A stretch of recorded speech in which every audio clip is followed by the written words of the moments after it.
जय हिंद जय बिहार बच्चों, मैं अजीत सर। आज संडे है और संडे के दिन स्पेशल क्लास चलेगा। क्या चलेगा? Special class. बच्चा सबका कोचिंग का डिमांड आया कि सर आप जो टॉपिक पढ़ा रहे हैं वो केवल और केवल मैट्रिक के लिए है। सच बात है, मैट्रिक का सिलेबस है, मैट्रिक के लिए ही रहेगा। ठीक है ना? तो बोला कि सर कम से कम सप्ताह में एक दिन ऐसा दिन निकालिए जिसमें हम लोग भी पढ़ सकें। तो बोले कि ठीक है, संडे निकालते हैं और संडे के दिन स्पेशल क्लास चलेगा। और पूछा गया कि क्या पढ़ना पसंद करोगे, तो सब बोला कि सर ट्रांसलेशन पढ़ाइए। ट्रांसलेशन में हमने सोचा टेंस से ही स्टार्ट करते हैं। क्या होता है कि बहुत बच्चा ईजारम का प्रयोग पढ़ते पढ़ते मतलब बहुत दिन बिता देता है और टेंस तक नहीं पहुंच पाता है। टेंस तक पहुंचता भी है तो प्रेजेंट टेंस समाप्त करते करते फिर उसका पोस्टपोन हो जाता, नहीं पढ़ पाता। तो हम सोचे कि संडे स्पेशल क्लास में पूरा का पूरा जो है टेंस समाप्त किया जाएगा। सबसे पहले क्या समाप्त किया जाएगा? टेंस समाप्त किया जाएगा। और जिसमें हम एक टॉपिक से स्टार्ट कर रहे हैं, वर्क इज वर्कशिप। कर्म ही पूजा है। इंसान का जो है सच पूछिएगा तो उसका कर्म ही क्या है? उसका पूजा है। जैसा कर्म किया जाएगा वैसा ही फल मिलता है। और जो है टेंस से स्टार्ट किया जाएगा जिसमें बेसिक नॉलेज क्या है जो यहाँ बताया गया उसमें मैक्सिमम स्टूडेंट को पता होगा। फिर भी हमने सोचा कि एक बार बता देना ज़रूरी समझ रहे, ताकि हम चाह रहे हैं कि जो भी टेंस पढ़े एकदम जीरो से पढ़े। जीरो से मतलब जिसको इंग्लिश का थोड़ा भी नॉलेज ना है तो क्या मैं क्या जान रहा है इंग्लिश के बारे में, ठीक है ना, वो भी चाहेगा टेंस समझने के लिए तो समझ सकता है। जिसमें बताया गया है आई मीन्स क्या होता है? मैं। वी मीन्स क्या होता है? हम लोग। यू मीन्स तुम होता है। आप भी कह सकते हैं आप, तुम लोग या आप लोग। इस चारों का मतलब यू लिखेंगे तो कोई दिक्कत नहीं है। वहाँ का स्पेलिंग दो गो होता है, एक ही होता है एक सी होता है। ही जो है एच लड़का के लिए किया जाता है उपयोग, और सी जो है एच लड़की के लिए करते हैं। ठीक है ना? तो यहाँ पे देखिएगा कैसे पता चलेगा कौन लड़का है कौन लड़की है। तो जैसे वहाँ पढ़ता है तो लड़का के बात हो रहा है तो वहाँ का स्पेलिंग इसमें क्या लिखाएगा? HE लिखाएगा। ठीक है? वहाँ पढ़ती है तो लड़की के बात हो रहा है तो SHEC लगेगा। ठीक है? और दे THEY, दे मिस क्या होता है? वे लोग। ठीक है? ये बेसिक था, टेंस से कोई इसको लेना देना नहीं है। ये जो टेंस पढ़ता है उसको ऑलरेडी वाला बात आता है, लेकिन हम चाह रहे हैं जिसको नहीं आता वो भी टेंस पढ़े। ठीक है ना? और मोबाइल नंबर जो स्टूडेंट चाह रहे हैं कि सर पर्सनल मैसेज व्हाट्सएप पे भी हम कर सकते हैं तो कर सकता है। मेरा व्हाट्सएप नंबर जो है या मेरा कॉन्टेक्ट नंबर यही है 6202652493 6202265293। ठीक है ना? और जो है यूट्यूब चैनल अपना coaching centre by Ajit sir, यानी चैनल का नाम हमारा रहा अपना कोचिंग सेंटर, जो कि आप सब्सक्राइब करके अगर रख रहे हैं कंटिन्यूटी क्लास उस पर कर रहे हैं तो कर सकते हैं। संडे स्पेशल क्लास में केवल इंग्लिश और टेंस पढ़ाया जाएगा पहले, बाद में धीरे धीरे स्ट्रक्चर क्लास, कुछ बेसिक मैथ्स वगैरह भी चलेगा, ट्रिकली मैथ भी चलेगा। टोटल संडे स्पेशल क्लास में चलाया जाएगा। देखिए टेंस में आपको मेन रूप से जो है 3 टेंस पढ़ना है। कौन कौन टेंस पढ़ना है? एक पढ़ना है प्रेजेंट टेंस, पास्ट टेंस और फ्यूचर टेंस। 3 ही आपको पढ़ना है। ये जो हम पढ़ रहे हैं डीपली नहीं पढ़ाएंगे, deeply grammatical point of view से नहीं पढ़ा रहे हैं। इसमें हम टेंस किसे कहते हैं, प्रेजेंट टेंस किसे कहते हैं, डेफिनेशन नहीं दिया जाएगा। काहे नहीं दिया जाएगा? क्योंकि टेंस हम ट्रांसलेशन के पॉइंट ऑफ व्यू से पढ़ा रहे हैं। ठीक है ना? तो सिर्फ और सिर्फ इसमें समझा जाएगा टेंस क्या है, जो प्रेजेंट टेंस है उसका मतलब क्या होता है, सिर्फ उसका मतलब और ट्रांसलेशन स्ट्रक्चर के बारे में इसमें पढ़ाया जाएगा। जैसे प्रेजेंट टेंस है, क्या है? प्रेजेंट टेंस को हिंदी में क्या कहते हैं? वर्तमान काल कहते हैं। पास्ट टेंस इसको हिंदी में भूतकाल कहते हैं। और फ्यूचर टेंस उसको हिंदी में क्या बोलते हैं? भविष्यत काल कहते हैं। ठीक है ना? तो आगे का टॉपिक अगले वाले वीडियो में आगे वाला टॉपिक में पढ़ाया जाएगा। तब तक समझ लीजिए टेंस पढ़ाई हुआ है। मेन रूप से टेंस कितने प्रकार के होते हैं? 3 प्रकार के होते हैं। कौन कौन? प्रेजेंट टेंस, पास्ट टेंस और फ्यूचर टेंस। प्रेजेंट टेंस को हिंदी में क्या बोलते हैं? वर्तमान काल कहते हैं। पास्ट टेंस को हिंदी में भूतकाल कहते हैं। फ्यूचर टेंस को हिंदी में भविष्यत काल कहते हैं। चलिए देखिए, तब तक आगे वाला टॉपिक बता रहे हैं। ये हो गया होगा तो हम लोग टेंस पढ़ रहे थे। टेंस के 3 प्रकार होते हैं मेन रूप से, कौन कौन? प्रेजेंट टेंस, पास्ट टेंस और फ्यूचर टेंस, ठीक है नु। तो अब इस टॉपिक में पढ़ेंगे प्रेजेंट टेंस के बारे में और उसके प्रकार के बारे में, ठीक है। तो प्रेजेंट टेंस जो है इसका हिंदी क्या बताए थे आप लोगों को? वर्तमान काल। क्या बताए थे? वर्तमान काल। और ये 4 प्रकार के होते हैं। कौन कौन होते हैं? 4 प्रकार के होते हैं, देखिएगा। एक प्रेजेंट इंडेफिनिट टेंस, इसी का दूसरा नाम क्या है? Simple present tense. यानी प्रेजेंट टेंस मतलब प्रेजेंट इंडेफिनिट टेंस का ही दूसरा नाम क्या है? सिंपल प्रेजेंट टेंस है। और 2 नंबर में प्रेजेंट इम्परफेक्ट टेंस का है, चाहे प्रेजेंट कंटिन्यूअस टेंस का है या प्रेजेंट प्रोग्रेसिव टेंस का है, तीनों बात एक है। उसी तरह तीसरा में जो है प्रेजेंट परफेक्ट टेंस, और 4 नंबर में हम लोग प्रेजेंट परफेक्ट कंटिन्यूअस टेंस, ठीक है। यानी कि प्रेजेंट टेंस में हम लोग कितने प्रकार के पढ़ रहे हैं? 4 प्रकार के। एक प्रेजेंट इंडेफिनिट टेंस है, दूसरा क्या है? प्रेजेंट इम्परफेक्ट टेंस है, तीसरा क्या है? प्रेजेंट परफेक्ट टेंस है, और चौथा क्या है? प्रेजेंट परफेक्ट कंटिन्यूअस टेंस है। और जो और लिखा हुआ है इसका हिंदी या होता है, यानी कि प्रेजेंट इम्परफेक्ट टेंस कहिए, और चाहे कंटिन्यूअस कहिए, चाहे प्रोग्रेसिव कहिए, तीनों बात एक है। उसी तरह जो है प्रेजेंट इंडेफिनिट टेंस कहिए या सिंपल प्रेजेंट कहिए, दोनों बात एक है। चलिए आगे का टॉपिक बताया जाएगा, तब तक देखिए इतना। अब जो है प्रेजेंट इंडेफिनिट टेंस से स्टार्ट हुआ है। प्रेजेंट इंडेफिनिट टेंस को ही क्या कहेंगे? सिंपल प्रेजेंट टेंस कहेंगे। क्या कहेंगे? Simple present tense. पहचानेंगे कैसे कि प्रेजेंट इंडेफिनिट टेंस का वाक्य है? यानी कोई भी ट्रांसलेशन हमारे सामने आ जाता है तो उसको पहचान करने के लिए जो है सबसे पहले जो है आप देखिएगा, जिस हिंदी वाक्य के मूल क्रिया के अंत में, यानी सबसे पहले लास्ट में देखेंगे क्या लगा रहना चाहिए? ता हूँ या ती हूँ, ते हो, ती हो, ते है, ती है, ता है इत्यादि लगा रहा है, तो ऐसी क्रिया का अनुवाद किस टेंस में होता है? प्रेजेंट इंडेफिनिट टेंस में किया जाता है, ठीक है। यानी कि कोई भी ट्रांसलेशन को सबसे पहले हम लास्ट में देखेंगे, और लास्ट में लिखा हुआ क्या है, उसका अंत में, क्रिया का अंत में ता है, ती है, ते है लगा रहता है, तो समझेंगे किस टेंस का वाक्य है जी? प्रेजेंट इंडेफिनिट टेंस का वाक्य है। किसका वाक्य है? प्रेजेंट इंडेफिनिट टेंस का वाक्य है। चलिए इतना देखिए, तब तक उसके आगे बता रहे हैं। चलिए पिछले टॉपिक में हम लोग पढ़े थे, पहचान पढ़े थे प्रेजेंट इंडेफिनिट टेंस का।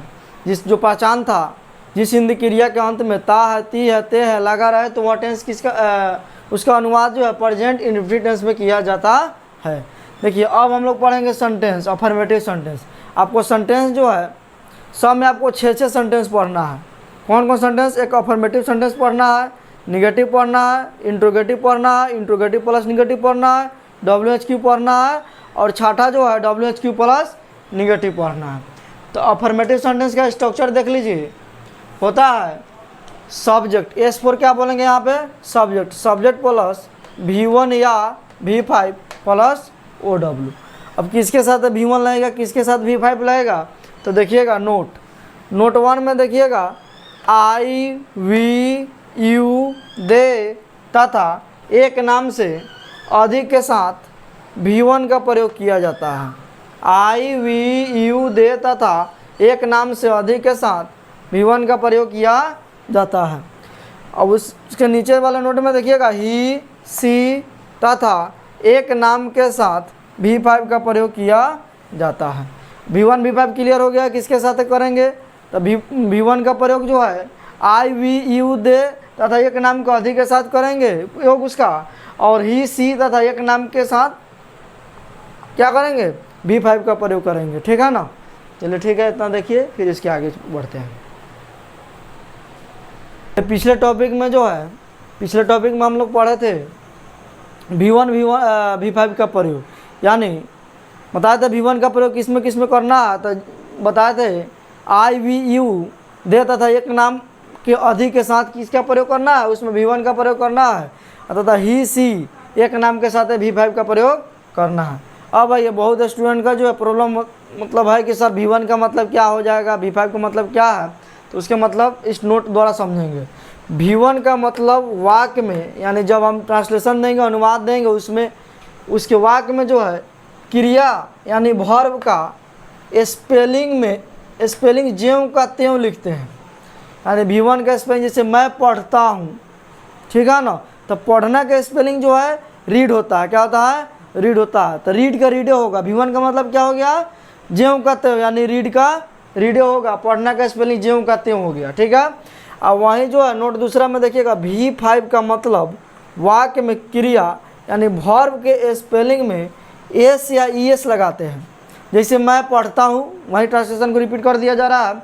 तो मैं पढ़ता हूँ, तो इसमें पढ़ना का स्पेलिंग क्या होगा, रीड। लेकिन V5 का पूछेगा, उसमें लगाने V5 में एस लगाना है, तो आप क्या लगाइएगा, रीड ना बोल के उसमें रीड्स बोलेंगे। क्या बोलेंगे, रीड्स बोलेंगे। आगे जो अफर्मेटिव सेंटेंस का एग्जाम्पल देंगे, उससे आपको क्लियर हो जाएगा कि V1 का मतलब में किस तरह स्पेलिंग में ज्यों का त्यों लिखना है। V5 का मतलब में स्पेलिंग में ज्यों का त्यों नहीं लिखकर उसमें एस या एस लगाते हैं, तो किस तरह उसका उपयोग होता है, ठीक है ना। आगे वाला टॉपिक में बता रहा है, तब तक कितना देखिए। चलिए, इसके पिछले वाला टॉपिक में हम लोग जो है पता कर लिए थे कि V1 का मतलब क्या होता है, V5 का मतलब क्या होता है। अब जो है, अब आते हैं टॉपिक पे। अफर्मेटिव सेंटेंस चल रहा है, टेंस कौन, प्रेजेंट इंडेफिनिट टेंस। इसमें अफर्मेटिव सेंटेंस चालू हुआ है और इसका स्ट्रक्चर बताए थे, subject plus V1 अबली V5 plus OW, ठीक है। इसे एग्जाम्पल नंबर 1 में, मैं पढ़ता हूँ, मैं पढ़ता हूँ। तो भाई मैं पढ़ता हूँ, तो मैं का स्पेलिंग जो है क्या होता है, आई होता है। पढ़ना का स्पेलिंग क्या हो जाएगा, READ, रीड होता गया। इसमें एस क्या नहीं लग रहा है जी, क्या कि इसमें तो V1 लगाना है। अब V1 कहता है वाक्य में वर्ब का स्पेलिंग का ज्यों का त्यों आप लिख दीजिए, ठीक है। हम लोग मछली खाते हैं, हम लोग मछली खाते हैं, तो हम लोग का स्पेलिंग क्या हो जाएगा, देखिएगा WE क्या हो जाएगा, V, और खाना का स्पेलिंग हो जाएगा EAT, और मछली का स्पेलिंग हो जाएगा FISH, ठीक है। इसमें भी एस नहीं लग रहा है, क्या है, क्या कि IVU देता था, एक नाम के अधिक के साथ जो है V1 का प्रयोग करना है। अब V1 कहता है कि वाक्य में जो वर्ब है उसका स्पेलिंग ज्यों का त्यों लिख दीजिए। उसी तरह आगे वाला देखिए, आगे वाला जो है कहता है आप लोग क्रिकेट खेलते हैं, आप लोग क्रिकेट खेलते हैं, तो आप लोग का स्पेलिंग हो जाएगा YOU। इसके बाद में एक वर्ब देखेंगे, क्या कि सब्जेक्ट के बाद में वर्ब आपको लगाना है, तो वर्ब लगाना है, तो वर्ब खोजेंगे। वर्ब क्रिकेट नहीं है, खेलना वर्ब है, मतलब जिसके लास्ट में ना आने का चांसेस रहेगा। अपवाद में पढ़ना, इस सब जगह को छोड़ के वो सब क्या है, वर्ब। जैसे खाना पीना, रोना, पढ़ना, लिखना, बोलना, नचना, गाना, हंसना, ये सब क्या है जी, वर्ब है। उसी तरह क्रिकेट वर्ब नहीं है, क्रिकेट वर्ब नहीं है, खेलना क्या है, वर्ब है। तो पहले वर्ब का स्पेलिंग लिखेंगे, खेलना का स्पेलिंग लिखेंगे, तो खेलना का स्पेलिंग PLAY। इसमें भी एस नहीं लगा रहा है, क्या है, क्या कि यू है, यू के साथ V1 का प्रयोग होता है, इसीलिए वाक्य में जो वर्ब है उसका स्पेलिंग ज्यों का त्यों हम लिख दे रहे हैं, ठीक है। यू प्ले क्रिकेट, CRICKET, ठीक है। राम और श्याम रोते हैं, राम और श्याम रोते हैं। ध्यान में देखिए, कौ नाम है जी, 2 नाम है, और 2 नाम रहेगा तो V1 या V5, V1, क्या कि बताए थे आपको IVU दे तथा एक नाम से अधिक के साथ क्या लगाना है, V1 का प्रयोग करना है। राम और Shyam, Ram RAM, Ram AND, and Shyam का स्पेलिंग SHYAM, और रोना का स्पेलिंग क्या होगा जी, वर्ब ही तो है, VWEP, ठीक है। उसके बाद आइए, वह खेलती है, वह खेलती है, लड़का के बात है कि लड़की का, लड़की का, तो वहाँ का स्पेलिंग 2 होता है, ही और सी। क्या क्या होता है, ही और सी। ही होता है लड़का के लिए, SHEC होता है किसके लिए, लड़की के लिए। तो लड़की के बात हो रहा है यहाँ पे, तो लिखेंगे SHEC। खेलना का स्पेलिंग क्या हो जाएगा जी, PLAY, लेकिन इसमें एस लगा रहा है, क्या है, क्या है कि ही सी, तथा एक नाम के साथ है किसका प्रयोग करना है, V5 का प्रयोग करना है। अब V5 क्या कहता है जी, कि वर्ब में एस या ES लगाइए। अब किसके साथ एस लगाना है, किसके साथ ES, तो आपको बनाते बनाते समझ में आ जाएगा, प्ले के साथ एस लगा दीजिएगा, ठीक है। अब आइए, वह पटना जाता है, लड़का का बात हो रहा है, वह पटना जाता है, तो वहाँ पटना जाता है, तो वहाँ का स्पेलिंग लिखिएगा HE। क्या लिखिएगा, HE। इसमें वर्ब कौन है जी, पटना और जाना। देखिए यहाँ कन्फ्यूजन है, कितना बच्चा सोचेगा सर पटना के लास्ट में भी तो ना है और जाना का भी लास्ट में ना आ रहा है, तो दोनों तो वर्ब बुझा रहा, लेकिन नहीं, पटना एक जगह है, क्या है, जगह है। और जाना यानी कि जाना ही जाना से ही क्या बना है, जाता बना है, ठीक है ना। तो जो है जाना का स्पेलिंग यानी वर्ब का स्पेलिंग पहले लिखना है। तो वर्ब का स्पेलिंग जो है V5 लगाना है। तो गो मिस जाना होता है, लेकिन GOES लगाएंगे, क्या लगाएंगे, GOES, गोज। और घर से बाहर है, पटना के घर में है, घर से बाहर है। तो जो भी घर से बाहर है जाने के संदर्भ में, उसमें आप क्या लगाइएगा, टू लगाइएगा, टी, और क्या लगाइएगा, टू। अब पटना का स्पेलिंग क्या होता है, PATNA, पटना, यानी कि वहाँ पटना जाता है। तो ही गोज टू पटना। चलिए इस देखिए और इसके बारे में बताते हैं। अभी हम लोग जो है अफर्मेटिव सेंटेंस पढ़ लिए। देखिए एक्सरसाइज से बनाइए। रूल जो है बता दिया गया है, subject plus V1/V5 plus OW, ठीक है ना। आपके पास कोई बुक होगा, कोई बुक लीजिए और उसको एक्सरसाइज से बनाइए। और जितना प्रेजेंट इंडिफिनिट टेंस का अफर्मेटिव सेंटेंस है टोटल का टोटल बना लीजिए, ठीक है ना। और आगे वाला जो है अब स्टार्ट किया गया है निगेटिव सेंटेंस, ठीक है। निगेटिव सेंटेंस में वाक्य में ना आने का चांसेस रहेगा। जैसे मैं पढ़ता हूँ, उसके पहले वाला क्लास टॉपिक में पढ़े था अफर्मेटिव सेंटेंस में, तो इसमें आ जाएगा मैं नहीं पढ़ता हूँ। नहीं आ गया क्या मतलब कौन सेंटेंस हो गया, निगेटिव सेंटेंस हो गया। इसका स्ट्रक्चर होता है सब्जेक्ट प्लस डू/डज, क्या है, डोज मत बोलिएगा, लोग डज बोलिएगा। अक्सर स्टूडेंट डोज बोलता है, ठीक है ना। Subject plus do does plus not plus V1 plus OW। V1 का मतलब फिर से बताया गया क्या जी, स्पेलिंग में जो वर्ब है उसका जेम कहते हुए स्पेलिंग लिखना रहता है। इसमें एस लगाने का टेंशन आपका नहीं है। अब किसके साथ डू लगेगा, किसके साथ डज लगेगा, इन नोट द्वारा समझ सकते हैं आप। जैसे I, we, you, they तथा एक नाम के अधिक के साथ डू का प्रयोग किया जाता है। वही बात है, जिसके साथ V1 का प्रयोग करते थे उसमें आप क्या करिएगा, उसके साथ डू का प्रयोग कीजिएगा, ठीक है ना। उसी तरह नोट दूसरी का में ही, सी तथा एक नाम के साथ किसका प्रयोग करना है जी, डज का प्रयोग करना है। किसका प्रयोग करना है, डज का प्रयोग करना है। यानी V5 जिसमें आप प्रयोग करते थे अब उसमें किसका प्रयोग कीजिएगा, डज का प्रयोग कीजिएगा। ध्यान रखिए किसके साथ क्या करना है, I, we, you, they तथा एक नाम के अधिक के साथ किसका प्रयोग कीजिएगा, डू का प्रयोग कीजिएगा। और ही, सी तथा एक नाम के साथ किसका प्रयोग कीजिएगा, डज का प्रयोग कीजिएगा, ठीक है। इतना देखिए और इस पर एक्सरसाइज एग्जाम्पल आपको बता रहे हैं, ठीक है ना। ये सेंटेंस हम लोग पढ़ रहे हैं, तो निगेटिव सेंटेंस का भी एग्जाम्पल बनाने की कोशिश करते हैं, ठीक है ना। जैसे मैं नहीं हंसता हूँ, मैं नहीं हंसता हूँ। तो मैं का जो है स्पेलिंग देख लीजिए, क्या होता है, आई होता है। और सबसे पहले जो है सब्जेक्ट लगा दिया आई, और उसके बाद डू या डज लगाना है आपको, डू या डज लगाना है। तो किसके साथ डू लगेगा, किसके साथ डज लगता है बता दिए हैं। तो आई के साथ क्या लगता है जी, डू लगता है, आई डू। उसके बाद में नॉट लगा दीजिए, यहाँ पे नॉट है, नॉट। अब वर्ब खोजिए, तो वर्ब हंसना है, तो LAUGH। लास्ट में क्या होता है, हंसना, ठीक है। उसी तरह हम लोग झूठ नहीं बोलते हैं, हम लोग का स्पेलिंग क्या हो जाएगा, VWEV मीन्स हम लोग। और वी के साथ भी क्या लगता है, डू लगता है। उसके बाद में नॉट हो जाएगा। और झूठ बोलना का स्पेलिंग क्या होता है जी, टेल अ लाई, TELL मतलब ALIE, टेल अ लाई। उसी तरह तुम अंग्रेजी नहीं बोलते हो, तुम अंग्रेजी नहीं बोलते हो, तो तुम का स्पेलिंग हो जाएगा YOU। क्या हो जाएगा, YOU। यू के साथ ही क्या है, डू। यू के साथ ही क्या है, डू। उसके बाद में क्या लगा दीजिएगा, नॉट। अब बोलना वर्ब है कि अंग्रेजी, बोलना वर्ब है। तो बोलना का स्पेलिंग क्या होता है, स्पीक, SPEAK। स्पीक मीन्स बोलना। और जो है क्या बोलना का बात हो रहा है जी, अंग्रेजी।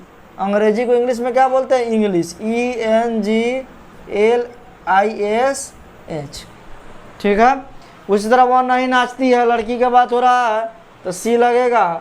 और सी के साथ क्या लगेगा जी, डज। क्या लगेगा, डज। ही, सी तथा एक नाम के साथ क्या लगेगा, डज। सी डज नॉट, ठीक है। और नाचना का स्पेलिंग क्या होता है, डांस, DANCE, ठीक है। राम और श्याम नहीं टहलता है, तो राम और श्याम दो गो नाम है, ध्यान रखिए, राम एंड श्याम, SHYAM, श्याम दो गो नाम है। तो क्या लगेगा जी, डू, उसके बाद में क्या लगाइएगा, नॉट, ठीक है। और टहलना का स्पेलिंग क्या होता है, WALK, वाक होता है, क्या होता है, वाक मीन्स टहलना, WALK।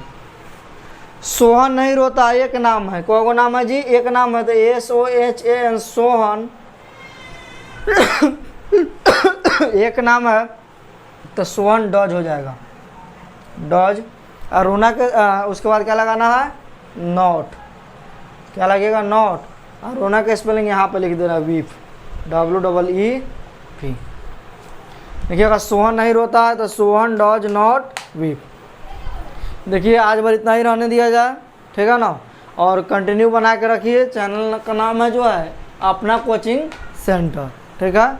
इस चैनल पे जो है बेसिकली संडे स्पेशल जो है चलेगा, और संडे स्पेशल क्लास में जो है 10 समाप्त करने के जो है जिम्मेवारी हम बोले हैं कि हम ले रहे हैं, तो 10 समाप्त किया जाएगा। और आप एक अच्छे नोटबुक यानी कॉपी बनाइए और उसको लाइन वाइन उसको उतारिए, और उतारने के बाद समझिए, और आप कोई एक अच्छे से बुक ट्रांसलेशन के लीजिए, उस ट्रांसलेशन के एक्सरसाइज बनाने की कोशिश कीजिए ताकि आपको समझ में ज़्यादा आएगा। और स्ट्रक्चर बाय स्ट्रक्चर जो नोट लिखवाया गया है उस पर ध्यान देना है। पहचान है उसको आप दिमाग में रखिए कि कैसे पहचानेंगे, प्रेजेंट रिपीटेंस का ही वाक्य है, तब सब चीज़ इसमें बताया गया है। और लाइन बाय लाइन इसको 2-3 बार रिपीट कीजिए और अपना से ट्रांसलेशन।